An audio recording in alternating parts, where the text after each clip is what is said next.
So if you've got an issue where when you go to key off, the key doesn't come out, so it'll partially key off, but it won't key off fully, and the key is locked into the ignition, then the key could be trapped by this little solenoid catch that you have at the bottom of the ignition barrel here, and that is triggered by the park microswitch down here in the automatic gearbox. So when you take it out of park, it's supposed to lock your key in. When you put it back, it's supposed to release your key. So sometimes this solenoid doesn't release, and sometimes it does. So you can try and see if it moves. It's working. It's back into park, and it hasn't gone back in.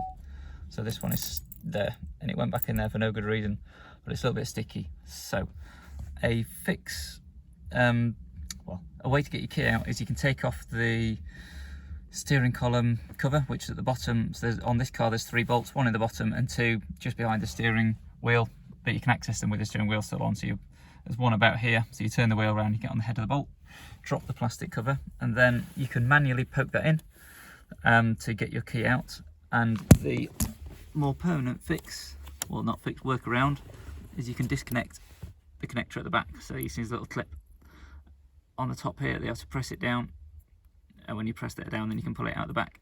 And if you leave that loose, then it will never lock your key in, and you'll always be able to get your key out, but you'll be able to key off with it in drive, which isn't good, because I think it means you can start the car in drive, which isn't good for the gearbox. So if you got your sticky key, it might not be because of fault with the solenoid, it might be the micro switch in your gearbox, which you cannot change. It's part of the gear shifter unit, and you can't buy replacement ones. You can only buy a whole gear shifter unit for an awful lot of money, so nobody is likely to want to change that. You just unplug it here. Potentially, if you get a multimeter out, you could work out actually the switch is fine, it's a problem with the solenoid. I don't know which is more likely. And this fault is probably could occur on most types of automatic vehicle. So I think even though this is on an Astra, if you got the same fault on most of the autos with a manual ignition key, I suspect you could resolve it the same way. Hope this is helpful.